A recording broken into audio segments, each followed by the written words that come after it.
In postseason football, you need to find that extra gear. On FanDuel, it's called playoff mode. Big boosts, more rewards, and a whole new way to live parlay with Drive SGP. Turn on playoff mode, only on FanDuel. New customers bet $5 and get $300 in bonus bets if you win. 21 plus and present in select states. First online real money wager only. $5 deposit required. Bonus issued as non-withdrawable bonus bets which expire 7 days after receipt. Restrictions apply. See full terms at FanDuel.com/sportsbook. Gambling problem? Call 1-800-GAMBLER or visit rg-help.com.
Hi there, and welcome again to the Explaining History podcast. This is becoming kind of our sort of US edition. So what I tend to do is an episode during the day, and then I'll put out something at night. And it's because of the nature of all the things going on at the moment, and American listeners, I'm sorry, it is all kind of revolving around the States at the moment. I know nobody listening to this podcast is likely to have voted for any of these things to happen, but you guys are particularly relevant in world affairs at the moment, I would humbly submit. So I'm doing this partly because there are lots of people in America that do listen to this podcast, and so I'm putting this out at a time when you guys will most likely listen to this. Now, everybody else around the world listening to this is of relevance to you too, particularly this episode, because there are things afoot with the US dollar, which I think, if they come to fruition, will present a number of quite problematic circumstances for all of us.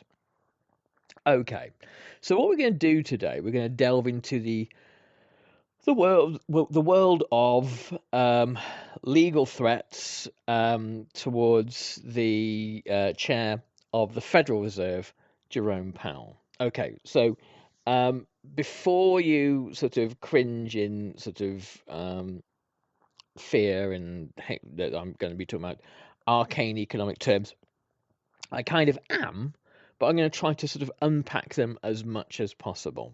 Okay, so the Federal Reserve, like the Bank of England here in the UK, or the European Central Bank, is a central bank. It is not like any other kind of bank. It does something fundamentally different. Okay, it is there to regulate the key aspects of the US economy.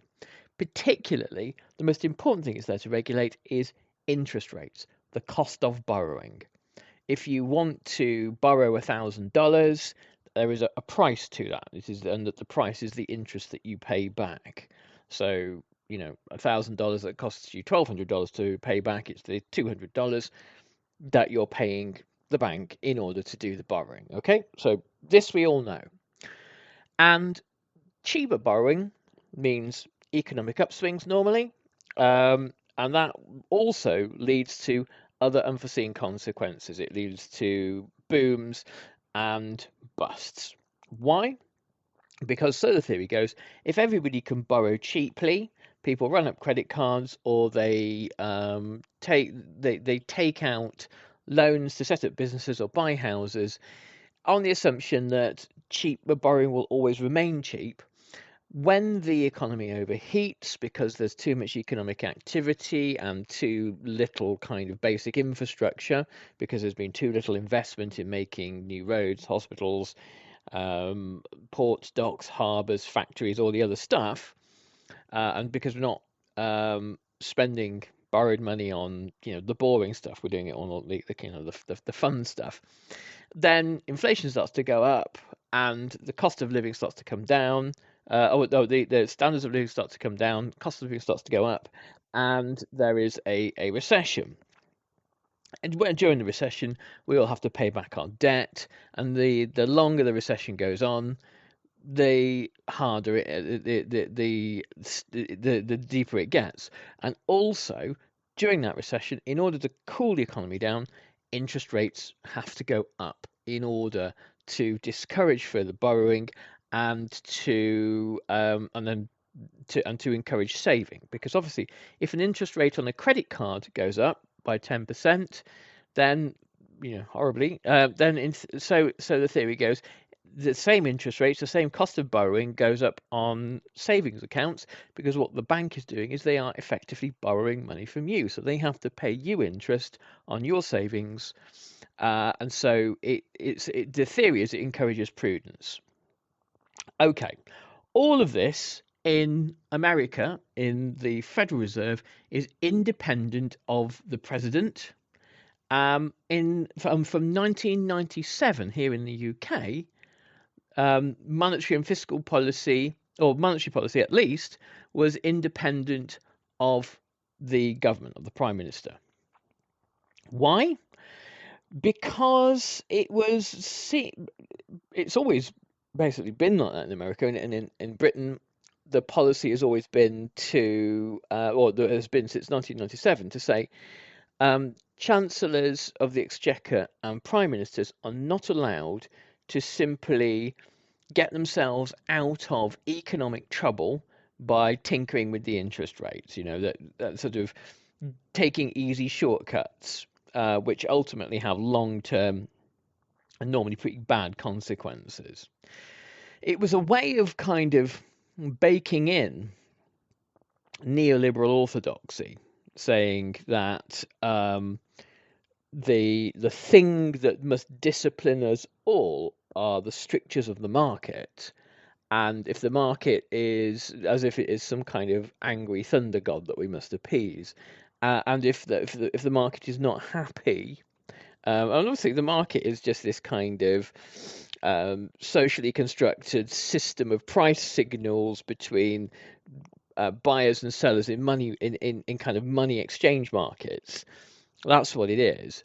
And if there's this class of city financiers and currency traders don't think that the country's up to much, then they are going to either buy or sell the pound. And so what we have to do is listen to what the market is saying to us, and and then act accordingly. So what I'm going to say next about what's happening with the Fed, um, bad things are happening, and they are being done by Trump. But don't go thinking that the Fed is some kind of neutral, benign institution, because it's not. And the decisions it has taken in the United States of America in the past century, but particularly if you look from 2008 onwards, have been fairly catastrophic for working class Americans. Okay, so in short, Donald Trump, President of America, has threatened a criminal inquiry into Jerome Powell, the chair of the Federal Reserve, and this is unprecedented, for spending money on improvements and refurbishments to federal buildings. It was a multi-billion-dollar renovation of federal infrastructure, which is, in the most nebulous Trumpish terms, kind of somehow fraudulent or corrupt. Wouldn't it be awful if there was a high-profile American public official, perhaps the most high-profile one, an elected one, who had a whiff of fraud about him and who did terrible things to well-known American public buildings? Wouldn't that be awful? Yes, let's hope that never happens. Um, so, Trump's threats are of an active in criminal inquiry into Powell, which he's been sort of muttering about for a long time, are widely seen as an attempt to intimidate the Federal Reserve into essentially handing monetary policy over to Trump. Now, why does Trump want this? Well, the one thing that beyond the Epstein scandal, beyond Venezuela, beyond the terrible, terrible murder of Renee Good, that is tanking Trump's chances of succeeding in the midterms and then hopefully getting the Republican nomination for an unprecedented third term, is the cost of living.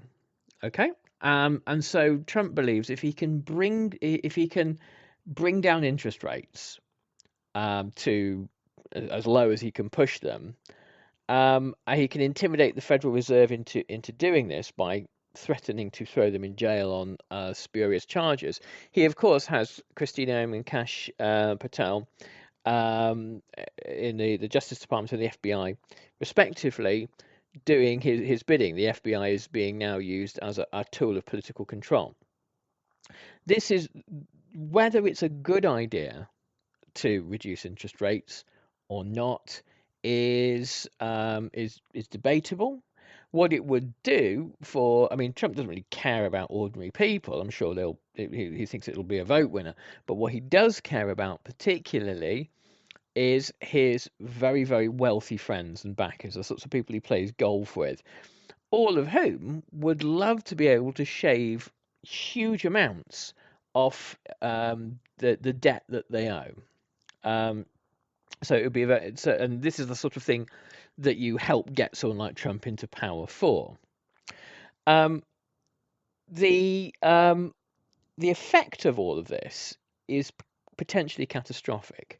So this is really quite sort of Stalinist stuff. I mean, Stalin during the the high Stalin era of the mid 1930s, if there were branches of the government that were not doing his bidding or he didn't like very much, he would sometimes muse about it out loud. He would write letters to the newspapers, murderous, vile dictator, but far more literate than Trump. And he would hint his displeasure to people, and then there would be an arrest and obviously there was a period of show trials on spurious imaginary charges, whatever you can kind of cook up, and we're sort of going in that direction. You have Jerome Powell put out a video saying that essentially he wouldn't be intimidated. I'll see if I can find a link to it and put it in the notes below. But even if this doesn't go anywhere, what this will signal to Powell's successors is that, and whether Trump's around or whether it's Vance or somebody else, is that displeasing a president can have some serious adverse consequences. So Trump may well, with this one threat, have undermined the independence of the Federal Reserve. Okay, so what? So what if you have a president that sets interest rates by just ringing up the Federal Reserve? Perhaps you'll have a president who's a bit less erratic than Trump next time. Okay, I'm just being devil's advocate here. Perhaps you'll have a president who is a bit more thoughtful and says, well, I could ring up so-and-so at the Federal Reserve and demand interest rates are cut, but that's going to have a serious blowback in the not-distant future. I doubt you'll get that sort of person. I think they'll think it's expedient for me to win some votes in this manner. and bring down the cost of living without really having to do anything. And of course, you have to consider Trump's tariffs, which are now beginning to bite, and Trump's kind of imaginary story about ordinary Americans getting massive dividends from the tariffs, which which it was part of this kind of parallel reality that Trump and his supporters kind of create for themselves. That's obviously not going to happen. And Trump doesn't really have the wherewithal, the knowledge, the understanding to create any sort of alternate, meaningful economic policy. Part of his seizure of, or attempted seizure of, Venezuela, I have to kind of keep reminding myself, he's just kidnapped the president. The 101st Airborne Division aren't in Caracas directing the traffic. He's not achieved anything at all meaningfully other than he threatens countries. That can be seen as kind of part of an overall kind of wing and a prayer hope to revive America's quite dismal economic future that is looming. But the big threat, and this is where I always sort of wonder what is really going on here, because the big threat that Trump himself is mindful of and trying to avoid is de-dollarization. Now, imagine that you are a wealthy Saudi investor or a Japanese government minister holding huge amounts of American debt, and you start to see the most erratic president in US history beginning to make huge inroads into the independence of the Federal Reserve. The Federal Reserve, whether the interest rates are at a level of your liking or not, the Federal Reserve is your kind of guarantor that they're going to stay basically where they are. And when we're talking about holding $1 billion of American debt, the amount you get paid as a result of holding that debt is significant. And Japan holds getting on for $1 trillion of that debt. In postseason football, you need to find that extra gear. On FanDuel, it's called playoff mode. Flipping the switch on the FanDuel app can flip the script on the entire season. Big boosts, more rewards than ever. And introducing Drive SGP, an entirely new way to live parlay any drive and bet at the speed of football. This season, everyone makes the playoffs, and FanDuel is making them even more awesome. Turn on playoff mode, only on FanDuel. New customers bet $5 and get $300 in bonus bets if you win. 21 plus and present in select states. First online real money wager only. $5 deposit required. Bonus issued as non-withdrawable bonus bets which expire 7 days after receipt. Restrictions apply. See full terms at FanDuel.com/sportsbook. Gambling problem? Call 1-800-GAMBLER or visit rg-help.com.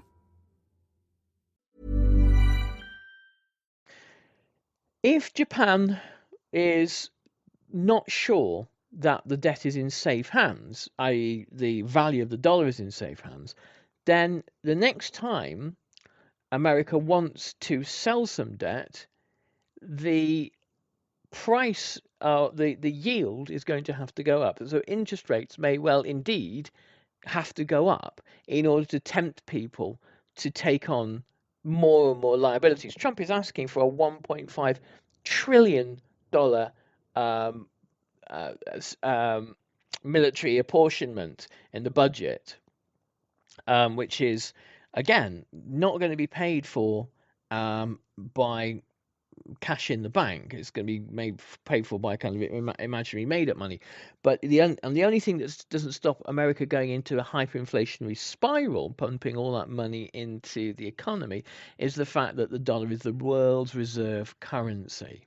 So the value of the dollar, the demand for the dollar, will always remain artificially high. That is what is called as the exorbitant privilege of the dollar. But what if it doesn't? What if you are, again, Saudi or Japanese or whoever else, and you look at that and you think, holding dollars is too dangerous. It's too dangerous because Trump gets to decide the value of the dollar. What if there are better places to hold dollars, to hold debt? What if it's Chinese yuan? What if it is euros? What if it's a BRICS currency? What if? And de-dollarization is the kind of the shot in the heart that will effectively kill the American economy. And the effect of that, the effect of a collapse in the demand for and the value of the dollar, will affect America from the poorest to the richest. It will mean that America's world power, its ability to maintain hundreds of military bases, to apportion hundreds of billions, trillions into arms, its ability to raise soldiers and station them overseas, its ability to have huge naval fleets, all gone. All gone if there's a collapse in the value of the dollar. And so at the moment, Trump is really, really playing with fire.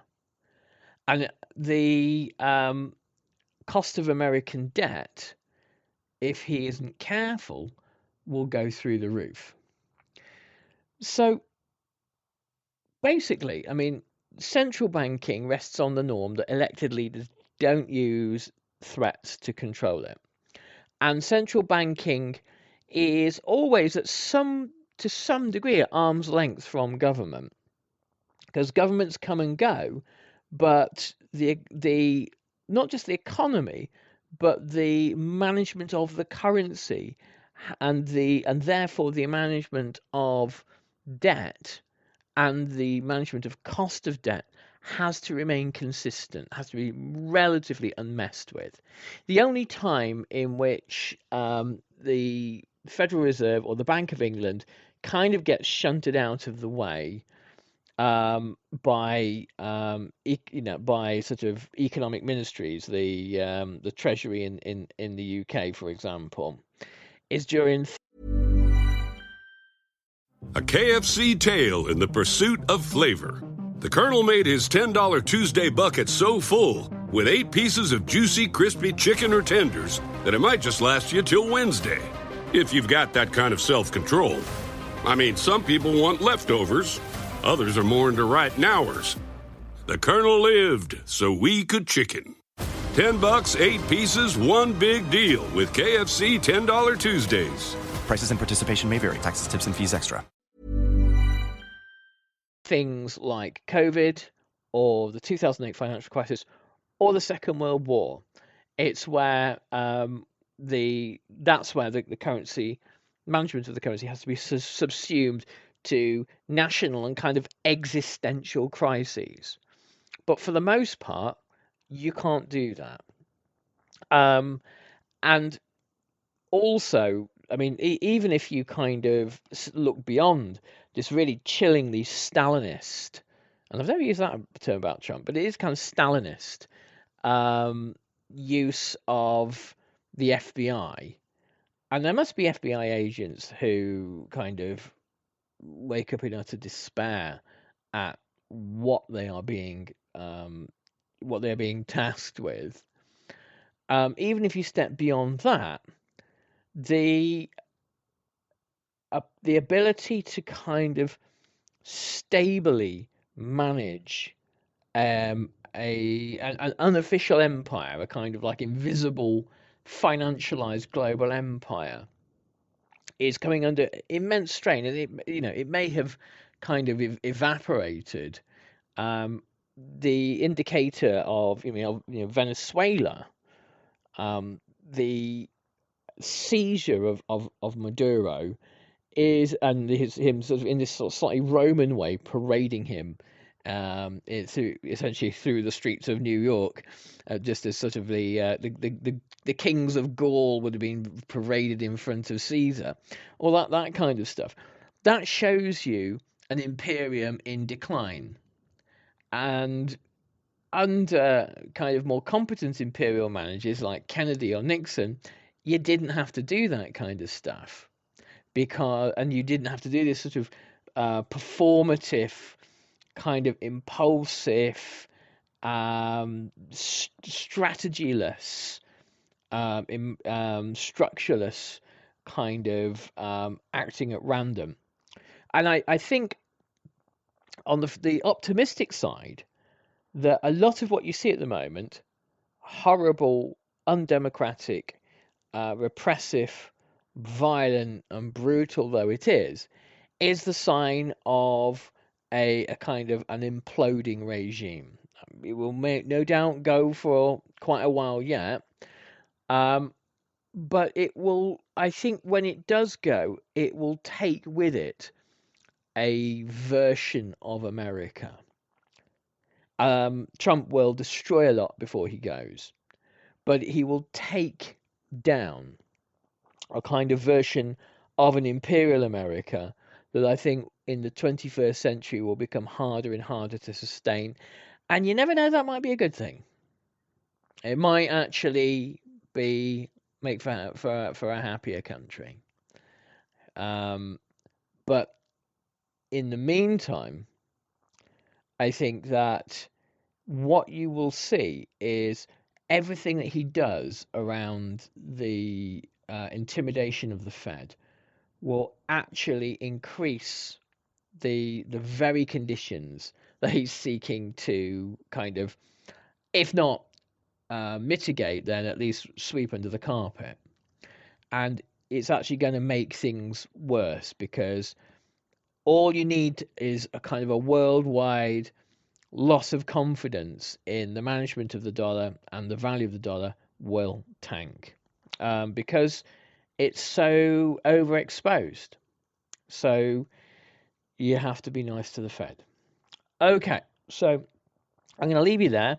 Remember, if you want to listen to this podcast without adverts, join us on Patreon. There's a little crowd growing there, and I will be doing some extra things on there as well, a little video-y kind of stuff. And if you're studying the Russian Revolution or Stalin, join us on the 25th of January. The links are down in the bio, in the show notes thing. And I will be doing a 90-minute masterclass on the Russian Revolution and Stalin for students, but also for anyone else that just wants to listen. Take care, everybody. All the best. Bye-bye.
Finding ways to be financially savvy is a smart move, and knowing you could be saving money for the things you really want, like that dream home or new ride, is a great feeling.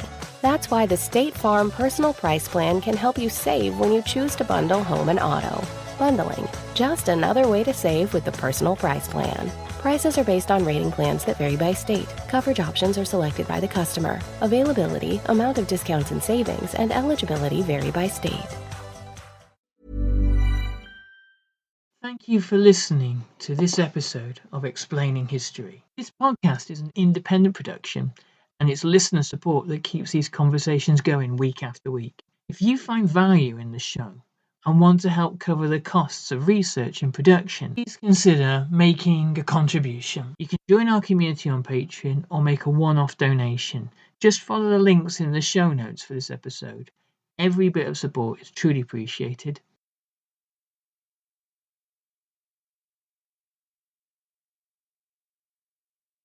Thanks again for listening.